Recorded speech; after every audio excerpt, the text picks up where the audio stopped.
नमस्कार विद्यार्थी मित्रांनो, शुभ प्रभात. मी सागर जगताप सर स्वागत करतोय पुन्हा एकदा आपल्या YouTube प्लॅटफॉर्मवरती. विद्यार्थी मित्रांनो, शिक्षक भरती प्रक्रियेशी अत्यंत महत्त्वपूर्ण अशी बातमी हाती आलेली आहे. आपल्याला माहिती आहे 2017 पासून पवित्र पोर्टल प्रणाली सुरू झाली आणि जी काही शिक्षक भरती प्रक्रिया आहे ती या पवित्र पोर्टल मार्फत घेण्यात आली. परंतु मध्यंतरीच्या कालखंडामध्ये अनेक अशा संस्था आहेत ज्यामध्ये शिक्षकांच्या नियुक्त्या पवित्र पोर्टल शिवाय करण्यात आल्या. त्यानंतर अनेक असे शिक्षक वर्ग आहेत त्यांची बोगस शालार्थ आयडी तयार करून त्यांचा पूर्णतः मान्यता प्राप्त करण्यात आल्या व त्यांचा पगारही सुरू झाले. मध्यंतरीच्या कालखंडामध्ये हे प्रकरण उघडकीस आलं. SIT स्थापन करण्यात आली आणि अनेक जिल्ह्यांमध्ये चौकशांचा फेरा सुरू झाला. अत्यंत महत्त्वपूर्ण अशी त्यावरच आधारित बातमी आहे की ज्यामध्ये शिक्षण संस्थांनी जी काही अपवित्र म्हणजे पवित्र पोर्टल शिवाय केलेल्या भरती किंवा नियुक्त्या आहेत आता त्या रद्द केल्या जाईल. त्याच्यावरती एक प्रकारचा वरवंटा फिरवला जाईल. असे काही 157 गुरुजी आहेत किंवा शिक्षक आहेत त्यांची उलट तपासणी केली जाणार आहे.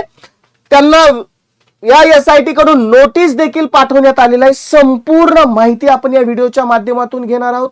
तत्पूर्वी चॅनलला नवीन असाल तर चॅनल सबस्क्राईब करायचा आहे, व्हिडिओ शेअर करायचा अशा शिक्षक भरतीशी निगडीत असणाऱ्या प्रत्येक विद्यार्थी मित्रांपर्यंत. आणि जाता जाता जर माहिती आवडली असेल तर लाईकच्या स्वरूपात प्रतिक्रिया द्यायला विसरायचं नाही.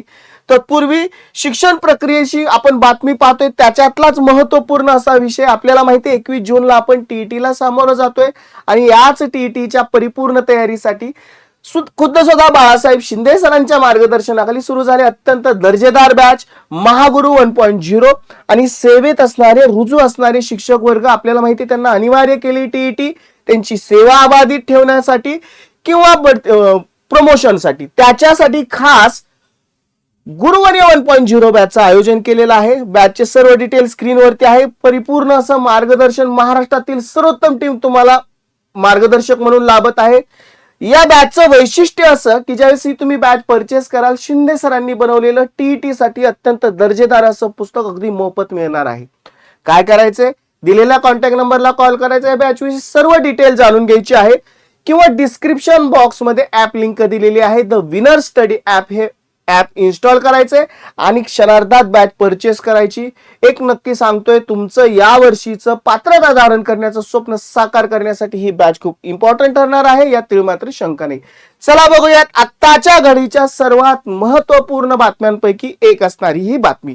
बघा ज्यामध्ये उल्लेखच केलेला आहे पुण्यनगरी दैनिक आजच्याच वृत्तपत्रामध्ये दाखल झालेली किंवा प्रसिद्ध झालेली हादरून सोडणारी ही बातमी आहे. 157 गुरुजींना म्हणजे उलट तपासणी होणार आहे, त्यांची चौकशी होणार आहे. नोटीस त्यांना धडाडल्या आहेत आणि नियम डावलून त्यांचे जे काही नियुक्ती झालेले आहेत. आणि ठळक हेडलाईन आहे शिक्षण संस्थांच्या अपवित्र नियुक्त्यांवरती लवकरच वरवंटा फिरवला जाणार आहे. बघा 26 म्हणजे कालच्याच वृत्तपत्रात प्रसिद्ध झालेली बातमी आहे. एक एक गोष्ट आपण त्याच्यातली जाणून घेऊयात. काय काय माहिती दिली. बोगस शालार्थ आयडीचा घोटाळा गाजत असतानाच आता पवित्र पोर्टल टाळून शिक्षक नेमण्याचा गंभीर प्रकार उजेडात आलेला आहे. कुठल्या जिल्ह्यातलं हे? यवतमाळची बातमी. अशा 157 शिक्षकांच्या नेमणुका करण्यात आलेल्या आहेत. SIT ने या नियुक्त्यांची झाडाझडती सुरू केलेली असून संबंधित शिक्षण संस्थांना नोटीस पाठवण्यात आलेल्या आहेत. पवित्र पोर्टल टाळण्याचा खरा अर्थ SITच्या हाती लागल्यास तथाकथित शिक्षण सम्राटांचा अपवित्र कारभार चव्हाट्यावर येण्याची दाट शक्यता आहे.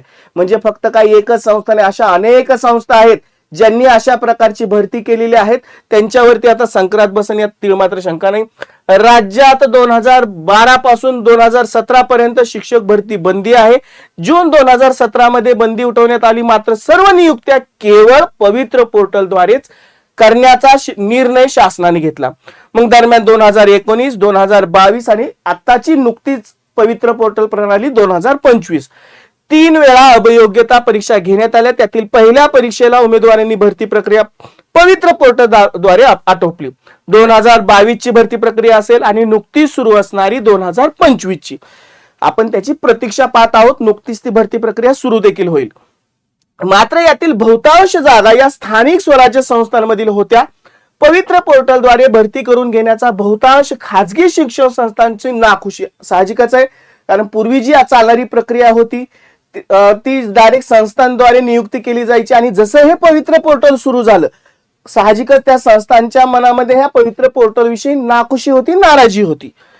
त्याकडील रिक्त जागांचा तपशील पोर्टलवर देण्यास, आणि बरेच अशा संस्था होत्या की त्यांच्या रिक्त जागा ते पोर्टलवरती अपलोड करत नव्हते.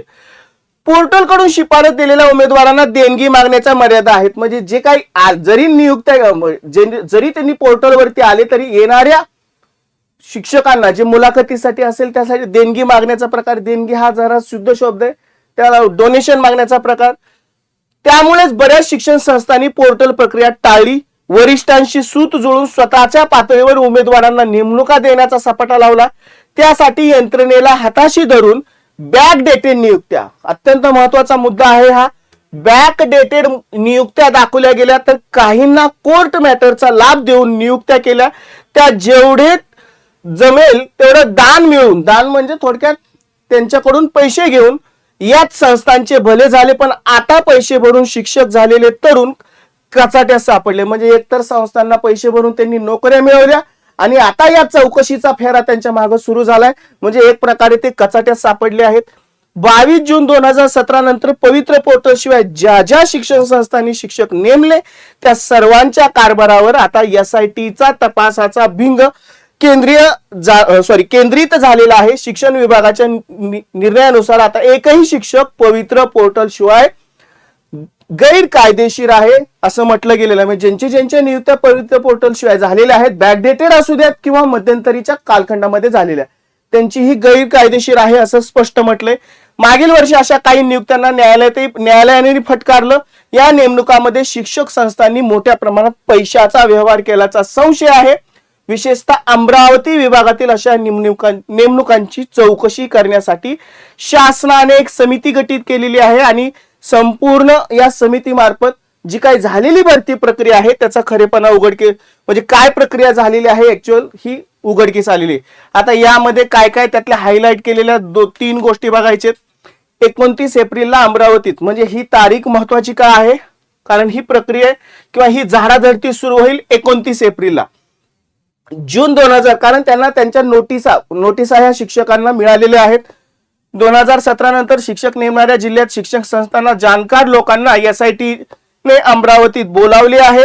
29 एप्रिलला अमरावती डाएटच्या सभागृहात आता हा जाणकार शब्द म्हणजे या शिक्षकांना लोकांची उलट तपासणी होणार आहे. त्यासोबत संबंधित संस्थांना मुख्याध्यापक आणि प्राचार्याचीही क्रॉस चेकिंग केली जाणार आहे. जिल्ह्यात एकंदर 157 शिक्षकांच्या नियुक्त्या पवित्र पोर्टल टाळून झालेल्या आहेत. बघा, फक्त एका जिल्ह्याविषयीचं पाहता यवतमाळचं 157 शिक्षक आहेत पवित्र पोर्टल शिवाय नेमणुका. आणखी बरेचसे शिक्षक असे बाहेर पडतील. त्या प्रत्येकाच्या नियुक्तीशी संबंधित संपूर्ण अभिलेख तपासले जाणार आहेत. ही झाडाझडती कर्मचाऱ्यांची होणार असली तरी त्यातून संस्था चालकांवरती फास आवळला जाणार. म्हणजे ज्यांनी नियुक्त्या केलेल्या आहेत, फक्त जे शिक्षकांनाच फक्त कारवाई नाही, ज्यांनी नियुक्त्या केल्यात, ज्या संस्थांनी त्यांना नेमणुका दिलेत यांना सुद्धा कारवाई होणार आहे. या नामांकित, आता त्या संस्थांची नावं सुद्धा, तालुक्याची नावं सुद्धा दिलीत की ज्यातल्या त्या संस्था आहेत. यवतमाळमधले वणी, कळंब, कोठावेणी, परत घाटंजी, आर्णी, राळेगाव अशा अनेक आहेत की ज्यामध्ये एकूण 157 शिक्षक. एक माध्यमिक शिक्षण अधिकारी यवतमाळ किशोर पागोरे यांनी काय प्रतिक्रिया दिली हे पण जाणून घेऊयात.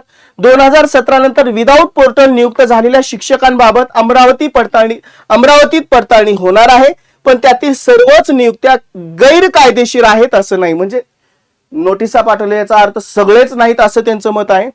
त्यातील काही जण अनुकंपा तत्वावरती लागलेले असतील किंवा काही जणांची नियुक्ती आधीच असून कोर्ट मॅटरमुळे त्यांना नंतर मिळालेली मान्यता आहे. तर काही शिक्षकेतर कर्मचारीही असू शकतील. पण यात खरे काय खोटं काय आहे ज्यावेळेस पडताळणी होईल त्यावेळेस त्या सगळ्या गोष्टी बाहेर पडतील. बघा, बातमी अत्यंत महत्वपूर्ण आहे. एका जिल्ह्याची जरी असली तरी SIT आता काय कारवाई करते हे आपल्याला दिसून येते. जर अशी प्रक्रिया सर्वच जिल्ह्यात राबवली जाईल त्यावेळेस लक्षात येईल की आपल्याला हा किती मोठा घोटाळा आहे किंवा किती मोठा हा नियुक्त्यांचा चाललेला काळा बाजार आहे तो उघडकीस येईल. आणि एकदा का ही संपूर्ण प्रक्रिया संपली तर जे काही पवित्र पोर्टल मार्फत शिक्षक भरतीची वाट पाहतायत तर त्या विद्यार्थी वर्गांना, शिक्षक वर्गांना एक प्रकारचा न्याय मिळेल. संपूर्ण संस्था ह्या पोर्टल थ्रूच नियुक्ती शिक्षकांची मिळेल अशी आशा करतोय. बघूयात अजून अशा काही अपडेट पुढे पुढे येत आहेत, त्यावरती नक्कीच आपण कटाक्ष टाकू, भाष्य करू. चला विद्यार्थी मित्रांनो, इथं थांबतोय. पुन्हा भेटू अशाच महत्त्वपूर्ण अपडेट्ससह. Good bye and take care.